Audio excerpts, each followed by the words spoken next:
Somewhere in Europe, the American unit records that preserve this story don't tell us exactly where. A German artillery battery received important visitors. An inspection team had come up from higher headquarters to watch the crew's work. The gunners prepared a demonstration barrage. They loaded, they aimed, and they fired. A proud display for the visiting officers. Minutes later, most of them were dead. American shells came down on that exact position, not near it, on it, and killed the inspection team and most of the cannoneers where they stood. We know this happened because a civilian witnessed it, and the account survived in American unit records. The position of that German battery had been fixed by a unit almost nobody has ever heard of, the 1st Field Artillery Observation Battalion. The Germans fired a demonstration. The Americans treated it as a confession. Think about what that means. Those German guns were miles behind the front line. No American soldier could see them. No airplane could photograph them in the act. They were invisible in every way that had mattered for the entire history of warfare. And yet, the moment they spoke, someone on the other side wrote down their address. That is the story of this video. Not a story about bigger guns. The Germans had bigger guns. Not a story about braver crews. German gunners were among the most professional in the world. This is the story of a web of ears, eyes, and mathematics that changed the basic arithmetic of survival for every artilleryman who fought against the United States Army. A web that turned the act of firing a cannon into an act of self-betrayal. By 1944, German batteries facing American forces had settled into a strange, defeated rhythm that American observers documented across every theater. Stay silent while the little American planes were overhead. Fire a handful of rounds at dawn or dusk, and then move fast before the answer arrived. Fire once and run. A gun that behaves that way has already lost. And here is the uncomfortable truth hiding inside that sentence. You don't have to destroy an enemy's artillery to defeat it. You only have to make firing it irrational. How do you do that? How do you find a gun you cannot see hidden behind a ridge 6 miles away in the dark and fog and find it fast enough to kill it before it moves? To answer that, we need to go back almost 30 years to a Nobel Prize winner sitting on a hill in Belgium listening to a toilet. Here is a problem that looks unsolvable. Around the turn of the 20th century, artillery learned a trick called indirect fire. Instead of pointing a cannon at something you could see, you hid it behind a hill, calculated angles, and dropped shells on targets miles away. The gun became invisible, and almost nobody in any army stopped to ask the obvious next question. If my guns are invisible, how will I ever find his? By 1915, that question was killing men by the tens of thousands. The Western Front had frozen into trenches and hidden batteries on both sides, hammered positions they would never see with their own eyes. You could not silence what you could not locate. Armies tried balloons. They tried kites. They tried timing the interval between a distant flash and the arriving rumble with stopwatches, the way a child counts seconds between lightning and thunder. It was all hopelessly imprecise. A stopwatch and a rumble could tell you a battery existed somewhere inside a patch of countryside the size of a small town. You cannot shoot at a patch of countryside the size of a small town and expect to hit 6 guns inside it.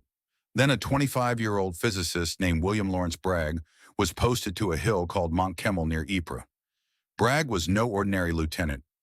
In the middle of this very work in the autumn of 1915, word arrived that he had won the Nobel Prize in Physics. At 25, the youngest laureate the prize had ever crowned. And on that hill, wrestling with the problem of locating German guns, he noticed something almost absurd. As the story is told in accounts of the Sound Rangers, his billet had a toilet, a rarity on the Western Front. And when heavy German guns fired in the distance, he could feel a pressure change in that small room. 2 separate disturbances, he realized. The sharp, audible crack of the shell tearing through the air. And beneath it, something else. A deep, subaudible pressure wave rolling out from the gun's muzzle itself. The gun wave, too low for the human ear. Not too low for the right instrument. Stop and appreciate what Bragg had found, because everything in this video grows from it. Every cannon that fires produces a physical signature it cannot suppress, cannot camouflage, and cannot take back. Sound, a wave expanding outward at a known speed in all directions. If you plant a line of microphones across the landscape and record down to fractions of a second, the moment that wave touches each one, geometry does the rest. The wave reaches the nearest microphone first, the farthest last, And those tiny time differences trace back to a single point of origin. The gun tells you where it is. The gun cannot help telling you where it is. Camouflage nets defeat the eye. Distance defeats the eye. Darkness and fog defeat the eye. None of them defeat a pressure wave. By 1918, sound ranging had matured with astonishing speed, and the young American Expeditionary Force embraced it. During the St. Mihiel fighting, one American sound ranging unit located 117 German gun positions in a single 24-hour period. 117 invisible batteries plotted from their own muzzle blasts in a day. The confession machine worked, and then the war ended. And here is where the story takes the turn that decided everything 2 decades later. Most armies filed sound ranging away as a curiosity of trench warfare, clever, fiddly, irrelevant to the fast mobile wars of the future. The United States Army, of all institutions, did not. Through the poverty of the interwar years, when Congress cut the Army to a skeleton, the Americans kept the technique alive and kept refining the organization around it. They built dedicated units, field artillery observation battalions, whose entire purpose was to find enemy guns by sound and by the flash of their muzzles at night, and to feed those locations to the heaviest guns America had. By the end of the Second World War, there would be 25 of these battalions, 13,000 men, and they took part in nearly every battle the Army fought from late 1942 onward. 13,000 men, and history has almost no idea they existed. When a general reviewed one of these battalions during stateside maneuvers, he had to have the unit's identification repeated to him. He did not know what a field artillery observation battalion was. He was reviewing it. There is something quietly profound in the choice to keep the ears alive. Armies, like people, tend to remember dramatic lessons and forget subtle ones. Tanks and dive bombers were dramatic. A microphone in the mud was subtle. For 20 years, the subtle lessons survived on almost no money, in a handful of classrooms and field exercises, waiting for the question it answered to be asked again at full volume. But hold on, because a microphone line is not a weapon. Knowing where German battery sits is worthless if the knowledge takes an hour to travel, because in an hour the battery can limber up and vanish. The location has to become falling shells in minutes, and that requires something no other army on earth had built, a nervous system connecting the ears to the fists. In the spring of 1943 in the mountains of Tunisia, that nervous system met the most famous German commander of the war, and one of the first Americans to make it work was a lieutenant who wasn't even a trained artilleryman, a surveyor who found himself alone on a hill under fire, looking down at an entire battalion of German guns. Picture the anatomy of the thing because it deserves to be seen whole. Miles behind the American front line, the guns, the 155mm long toms, and 8-inch pieces of the coarse artillery, the executioners. At the front and beyond it, the sensors. A sound-ranging base, a carefully surveyed line of microphones stretching across miles of terrain, wired back to a recording set that scratched the arrival of every pressure wave onto moving film timed to hundredths of a second. Flash-ranging posts on high ground where men with optical instruments waited through the night for the orange blink of a muzzle miles away. Two posts seeing the same blink from different angles gave intersecting lines, and intersecting lines gave a point on a map. In binding it all together, the invention America had quietly perfected at Fort Sill, Oklahoma, the Fire Direction Center, a single hub that could take a set of coordinates and turn them into synchronized fire from every battery in range. There was one more ingredient, invisible and absolutely decisive: survey. All those microphones, all those flash posts, all those gun batteries had to exist on one unified mathematical grid. Their positions known to within a few yards, or the geometry collapsed. Someone had to carry that grid forward, stake by stake, often ahead of everything else. Someone like Lieutenant Whip of the 1st Field Artillery Observation Battalion. In March 1943, at El Guitar in Tunisia, Whip went out in advance of the American infantry, to establish survey control for all the artillery being brought up for the attack. And he finished the job 2 days before the guns even arrived under German shell fire, in the words of his citation, with complete disregard for his own safety. A month later, he was setting up instruments at a forward flash ranging post, again under fire, when he spotted a German battery below him. Whip was a surveyor, not a gunner. It didn't matter. He got on the radio to the Corps Fire Direction Center, called for fire like he'd done it all his life, and neutralize not just that battery, but others. A battalion's worth of German artillery silenced by a man whose job description said measure things. He would receive the Legion of Merit, and his war would run through 5 major campaigns. Now, why does Tunisia matter so much? Because Tunisia is where the Germans got their first taste, and because of who reported it. On February 18, 1943, days after mauling Green American troops at Kasserine Pass, one of the worst defeats in the history of the U.S. Army, Field Marshal Erwin Rommel sat down and wrote a letter to his wife. And in that letter, the Desert Fox did not gloat. He described something that had unsettled him. An observation plane directed the fire of numerous batteries on all worthwhile targets. Read that again. In the middle of an American defeat, in the middle of American chaos, the thing Rommel found worth reporting home was the eerie efficiency of American fire direction. The infantry had broken, the machinery had not, and it was about to get much, much better because everything in it fed everything else. The microphones heard a battery and gave the fire direction center a fix. The flash posts confirmed it at night. The surveyed grid meant the fix was real, not approximate. And the fire direction center could mass a dozen, 2 dozen, 50 guns onto that single point, often placing the first American shells on a German position within minutes of its first shot. Not ranging shots, walking closer, while the German crews scrambled for cover. A verdict delivered all at once.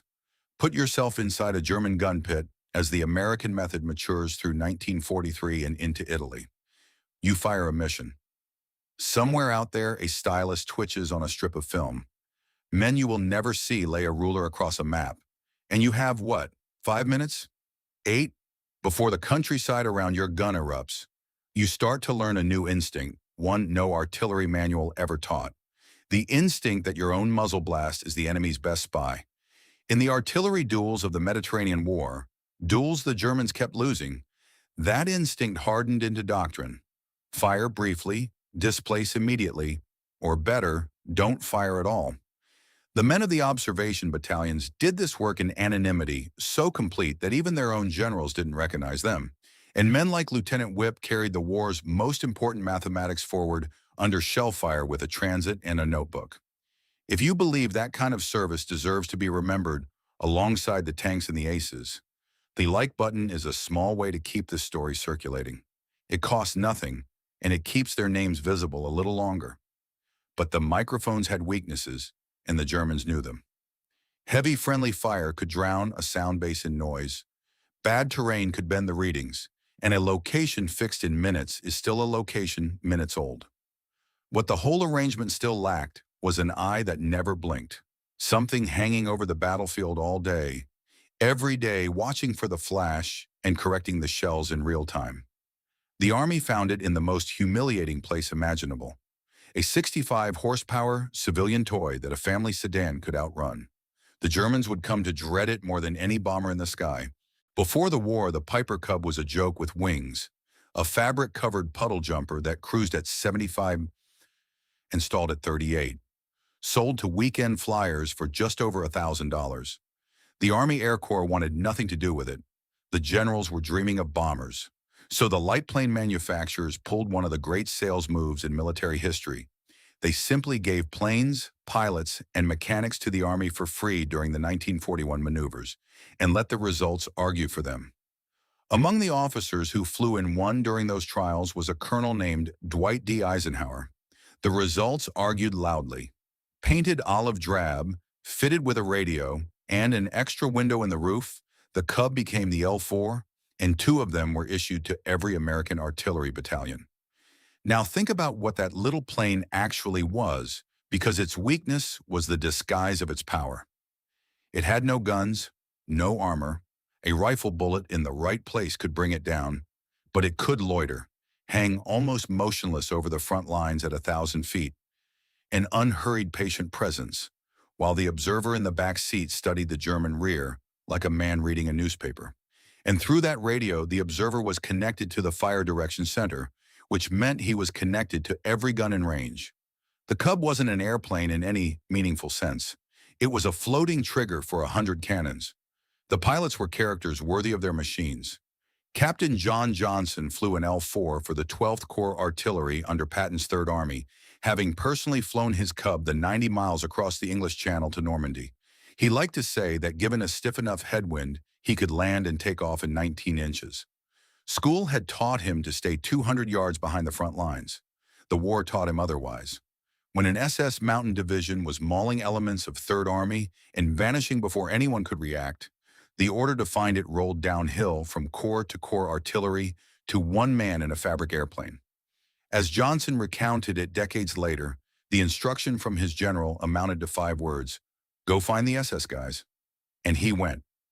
Here is the piece of the puzzle this part exists to deliver, and it is the beating heart of this entire story.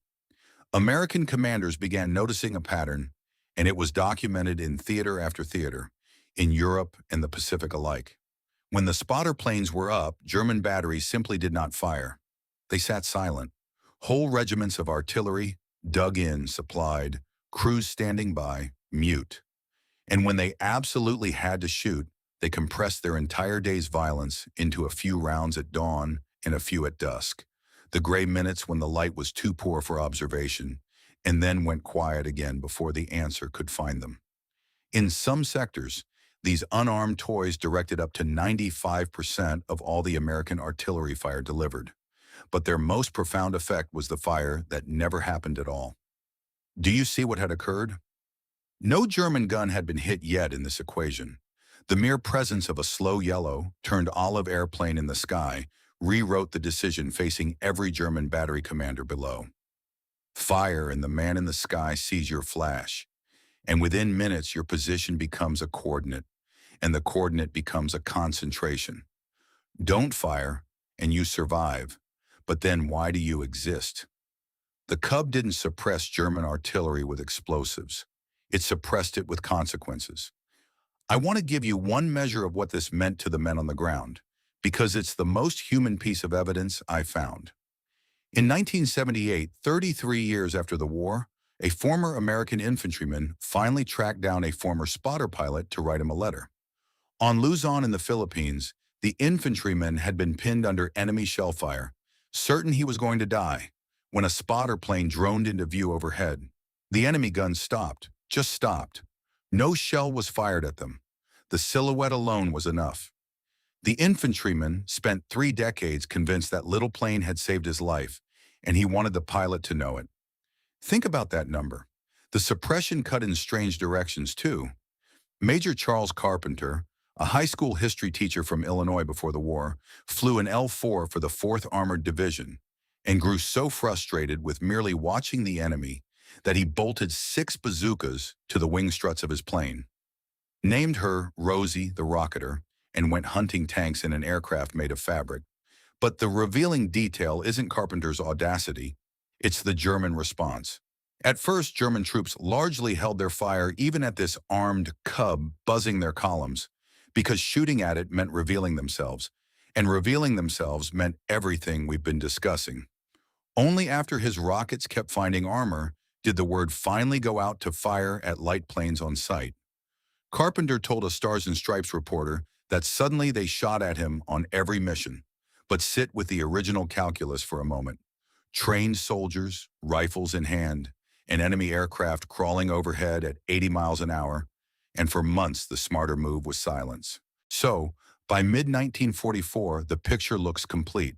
Flash posts that see it at night, a surveyed grid that makes every fix real, a plane that makes daylight firing suicidal, a fire direction center that turns any fix into a massed verdict within minutes. German gunners along the entire front learning the same lesson. The only survival ways to use artillery against the Americans were brevity and flight. And yet, I promised you contrasts, and history delivered one. Because there was a place where the Germans looked at this entire machine and found a real answer. A place where they held the high ground, outranged everything the Americans had ashore, hid their most fearsome guns inside solid rock, and made a mockery of every microphone and every Cub on the beachhead. For 4 months in 1944, on a strip of Italian coastline, the Americans met a weapon their instruments could not touch. The GIs trapped there gave the weapon a woman's name, And the way the Germans used her tells you more about who winning this duel than any victory could. Anzio, February 1944. The Allied landing meant to unlock Rome had congealed into a besieged beachhead, and the Germans ringed it with some 370 artillery pieces on high ground, looking down the throats of tens of thousands of men packed onto a flat coastal plain. And from nearly 30 kilometers away, beyond the reach of anything the Allies had ashore, including the Long Toms, came something worse. A 2 to 18-ton Krupp Caber 5 railway gun hurling 550 lb shells that arrived, survivors said, with the sound of a runaway freight train. The GIs named her Anzio Annie. There were actually two of them, Leopold and Robert, and the Americans never figured that out during the battle. Study how the Germans operated these guns because it is a master class and an admission. Between missions, the K-5s hid deep inside a railway tunnel on the Rome line, invulnerable to bombs and shells alike. The crews prepared everything in the dark of the rock. Then the gun rolled out, fired 6 to 8 rounds, each round taking 4 to 7 minutes, and was pushed straight back into the tunnel before retaliation could arrive. The Germans surrounded the real guns with decoys, fake railway guns with telephone poles for barrels, rigged with flash and smoke generators. Their camouflage deliberately just imperfect enough to be found. Allied fighter bombers hammered the fakes. A French cruiser fired 350 rounds over 3 days at one suspected hideout and damaged of all things the kitchen cars. By any local measure, Annie won. Army's own history admits the effort spent hunting those guns was out of all proportion to the damage they caused. But now step back and look at what German success actually required in 1944. It required a gun that outranged the entire American inventory, a mountain to hide inside, and an elaborate theater of decoys. And even with all of that, the finest heavy gun crews in the Wehrmacht dared expose themselves for only 6 to 8 rounds before running back into the rock. The exception didn't break the rule. The exception was the rule. Perform with a 218-ton gun against the American system. Even invulnerability behaved like fear. And here's a detail that borders on dark comedy. Other German heavy batteries at Anzio, the long-range 170mm guns, also firing from beyond retaliation range, were crippled by something no one on the beachhead could see. Roughly 70% of their shells were duds, almost certainly the quiet sabotage of the slave laborers Germany had forced into its munitions plants. Even when German guns could fire safely, Germany itself was failing them. Meanwhile, the American apparatus kept growing new senses. German mortars, small, hidden, quick to move, were slipping through the sound bases. So the Army did something wonderfully American. It took anti-aircraft radars, instruments designed to track planes, and tilted them toward the ground. Sets like the SCR-584 could track a mortar bomb in flight and trace it backward, fixing the firing position to within about 25 yards. Follow the arc of this for a second, like watching evolution on fast forward. Ears in 1918, eyes at night, a grid beneath everything, wings over everything, and now radio waves. Every new sense wired into the same nervous system, all of it converging on the same simple sentence delivered to German gun crews. We will know. But instruments are operated by men, and in December 1944, the men paid. When the German offensive erupted through the Ardennes, Battery B of the 285th Field Artillery Observation Battalion, sound and flash men, the ears of the artillery, was on the road from Aachen toward the front. On December 17th, at a crossroads near Bonnier, outside the Belgian town of Malmedy, their convoy ran head-on into Joachim Piper's 1st SS Panzer Column. The Americans, lightly armed technicians and unarmored trucks, were captured, disarmed, and herded into a snowy field beside the crossroads. Then the SS opened fire on the prisoners with machine guns. 84 American soldiers died there. History remembers it as the Malmedy Massacre. Most people who know the name have no idea that the men lying in that snow were artillery listeners, men whose weapon was a stopwatch and a strip of film. If your father, your grandfather, or your uncle served in the field artillery in an observation battalion, or flew or crewed those little liaison planes, I would be genuinely honored to read their story in the comments. What unit? What front? The details families carry, the things that never made it into any official history, matter more than another archive box. And this comment section is a place they could be written down. The Bulge was the German army's last great gamble in the West, and its artillery arm entered that battle already broken in spirit in the way this whole story predicts. But the final unanswerable proof, the moment the entire causal chain closes with an almost mathematical click, came in the first months of 1945 on the banks of a river. Because when the German army had to run for the Rhine bridges, its guns faced a choice with no third option left. Fire to cover the retreat and be found, or stay silent and let the army die. What happened next is the verdict. Winter into spring, 1945. The German defense west of the Rhine collapsed, and hundreds of thousands of men funneled toward the few remaining bridges under skies the Luftwaffe no longer owned. Somebody had to cover that retreat, and duty fell where it always falls, on the guns. German batteries deployed on the West Bank and did the one thing years of this war had taught them never to do against Americans in daylight. They fired sustained, repeated, desperate fire because a covering force that shoots twice and runs covers nothing. Overhead, the Cubs were waiting. American accounts from that winter describe the air observation posts having, in the dry language of the reports, several field days against the German batteries trying to protect the crossings. One after another, the covering guns were located, engaged, and destroyed, or silenced. The retreat they were supposed to shield turned into a slaughter at the bridge approaches. For years, German gunners had survived by rationing their courage into a few rounds at first light. The Rhine stripped that option away, forced them to stand and speak, and the moment they spoke at length, the system closed over them like water. That is the causal chain of this entire video compressed into one river crossing. The methods didn't merely punish German artillery when it fired. They had spent years teaching it not to fire and then destroyed it in the one moment when it had no choice. Now let's open the ledger and ask the question a thoughtful viewer has been holding since part one. If the answer was this decisive, why didn't the Germans simply build the same thing? They were, after all, superb artillerymen with a longer gunnery tradition than America's. Their own doctrine, the Truppenführung, stated it plainly. Artillery must be used with great mobility to achieve its full effect. They understood the theory perfectly. What they could not do was pay for it, and I mean that in the widest sense. Take the airplane. Germany actually possessed a wonderful spotting aircraft, the Fiesler Storch, arguably a better machine than the Cub, and that was precisely the problem. The Storch was a masterpiece of engineering and therefore expensive, complex, and built in numbers far too small to hang one over every division the way the Americans did with their $1,000 puddle jumpers. America issued Cubs the way it issued trucks. Germany husbanded the Storch like jewelry. And even if the Luftwaffe had built 10,000 of them, Allied fighters ruled the sky. A German spotter loitering American lines in 1944 had a life expectancy measured in minutes. The eye in the sky was a luxury only the side with air supremacy could afford, which meant the entire duel of observation was decided before a single gun fired. Take mobility, the very thing German doctrine demanded. An American heavy artillery battalion, fully motorized, could road march up to 160 miles in a day. The bulk of German artillery moved behind horses, and horse-drawn guns managed perhaps 25 miles a day before the animals broke down.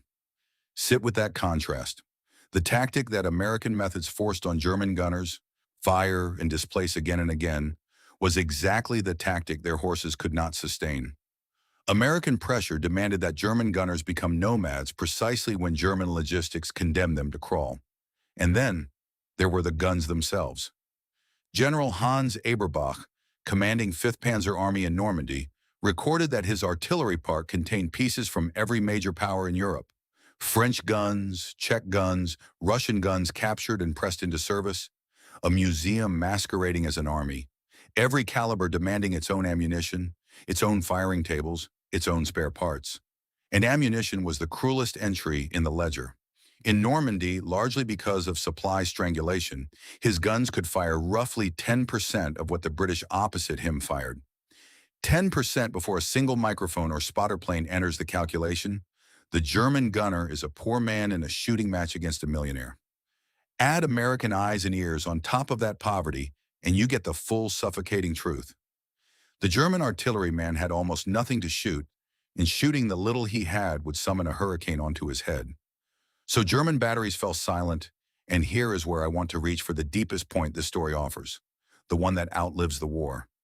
We instinctively measure military defeat in wreckage, burned tanks, cratered gun pits, casualty columns. But the American counter-battery methods won most of their victories without firing at all. By doing something subtler and more absolute, they changed what it was rational for the enemy to do.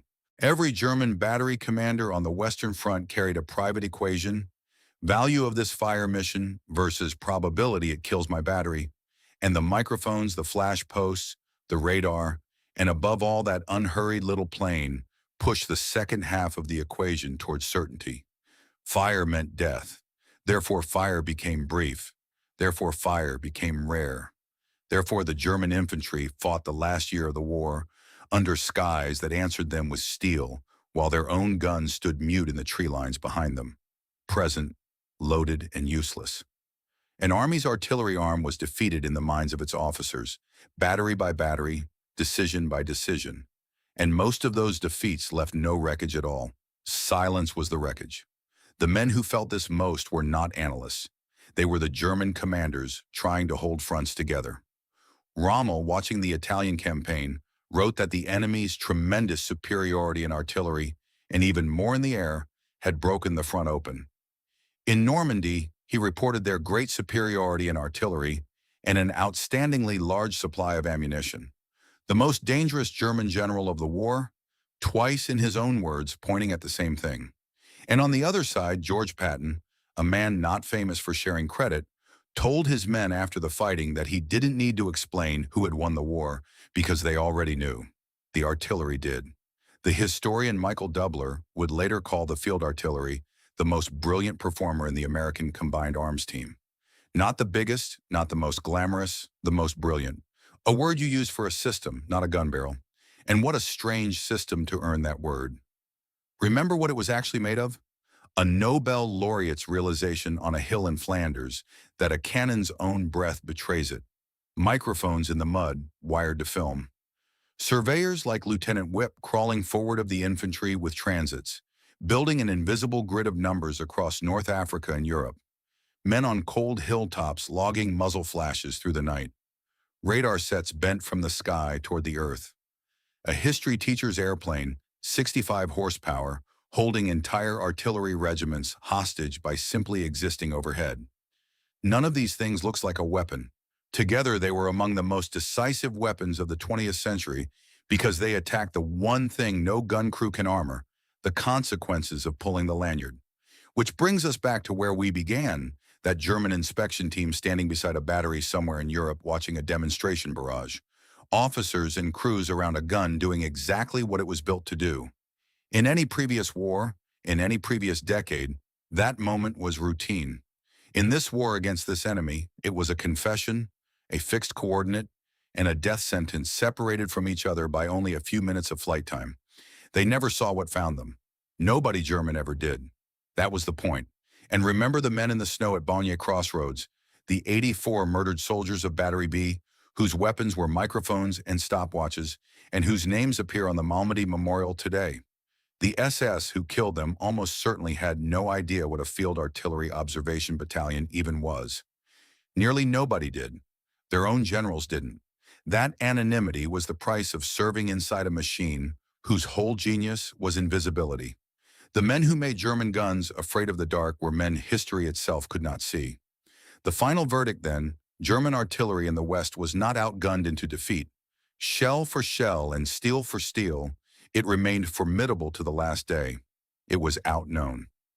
American counterbattery, the ears, the eyes, the grid, the wings, the nervous system binding them into one mind, made every German muzzle flash a signed confession, and every fire mission a gamble with the whole crew's lives on the table. Faced with that arithmetic, brave and professional men did the only rational thing brave and professional men could do. They fired once, and they ran. And an artillery arm that must run from its own shadow has already surrendered, no matter how many guns it still owns.